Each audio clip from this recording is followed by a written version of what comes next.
What happened to Sri Lanka? The Sea of Sri Lanka is 8 times the size of Sri Lanka's landmass. The abundant resources in the Sea of Sri Lanka are continuously exploited by Indian fisherfolk. Even if we can assess the impact caused to the economy of Sri Lanka as a result of Indian fishermen trespassing into our sea, the Sea of Sri Lanka, the impact it has had on nature and the biodiversity of the Sea of Sri Lanka cannot be easily estimated. The Indo-Sri Lanka fisheries issue, which has been a crisis for several decades, has not yet been properly resolved.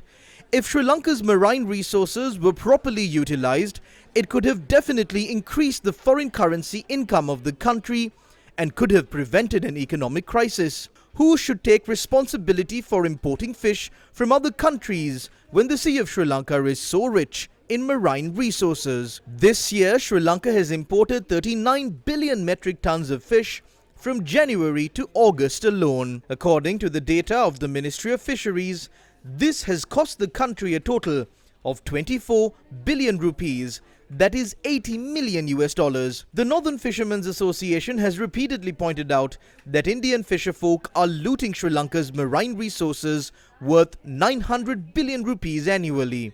What happened to the country because of this? People who make a living through fisheries make ends meet in the midst of great hardship. Although the leaders who have come to power have given promises to resolve this problem, no solution has been given yet.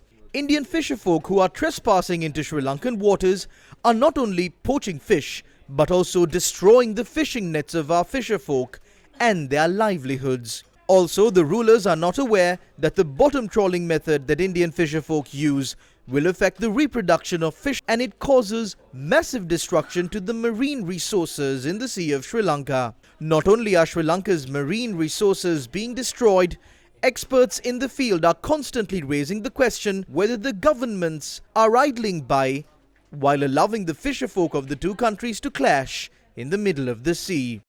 Against such a backdrop, the 6th meeting of the India-Sri Lanka Joint Working Group was held on the 29th of October. A statement issued by the High Commission of India states that both sides agreed to give top priority to resolve the various problems faced by the fisherfolk in a humane manner. The Indian side urged the Sri Lankan government to release the Indian fisherfolk and their boats in Sri Lanka as soon as possible.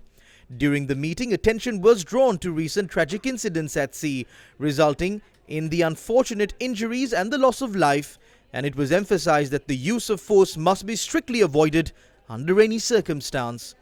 The Secretary to the Ministry of Fisheries in Sri Lanka said that the next step of the joint working group would be to facilitate a discussion between the Indian fisherfolk and the Sri Lankan fisherfolk. The Northern Fishermen's Association says that the new government that will be formed after the general election should provide a permanent and viable solution to this problem.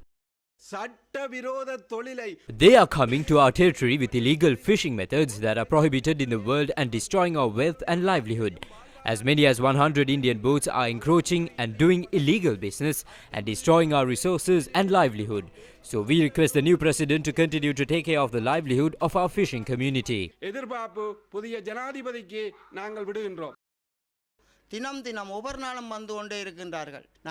They are coming every day. This was the situation with us even during the reign of the previous government. Even after a new government and a new president, if this is the situation for us, where can we go? We have to leave this traditional fishing industry and engage in work as a day laborer. We are living in the Analithivu island. We can't even engage in such work because we are surrounded by the sea.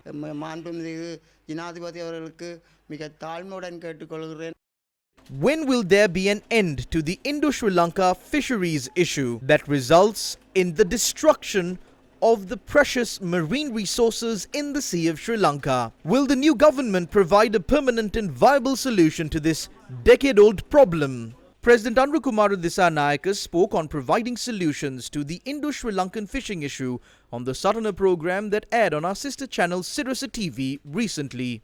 Bottom trawling 5,000 to 6,000 bottom trawling boats came to our sea weekly. After you became the president on the 29th, there was a meeting of the Joint Working Group on Fisheries.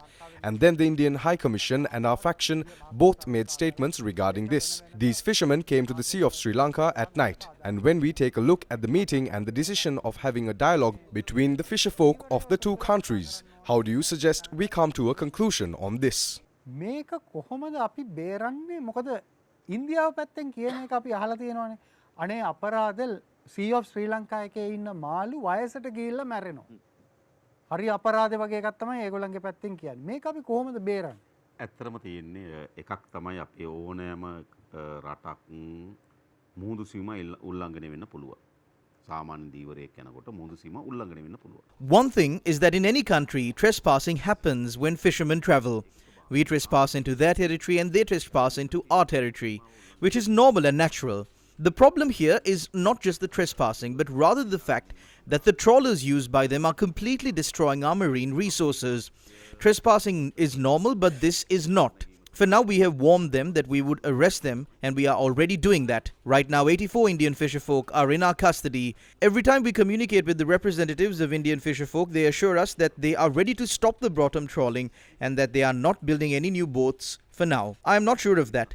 But we certainly have a responsibility to protect our sea. The Navy has increased the number of arrests made in the past few days. This is where we stand currently. It is our responsibility to protect our resources and to allow our fishermen to use these resources. I would like to especially say that if we do not take the necessary steps to protect these resources of the northern people, the people of the north may come to a conclusion that this government does not protect their resources. Therefore, to ward off any doubt in the minds of the people of the north as to the willingness of the government to stand on behalf of them, we must do this. එනිසා අපිට මේ ආණ්ඩුව ඒ කියන්නේ ඔවුන්ට සැකයක් තියෙනවා නම් නේ ඔවුන් වෙනුවනුත් පිණිහිටන ආණ්ඩුව කියලා තවත් අහුරු කිරීම සඳහා මේ වැඩේ කළ යුතුමයි. ජනාධිපතිතුමා දැන් ලොකු චෝදනාවක්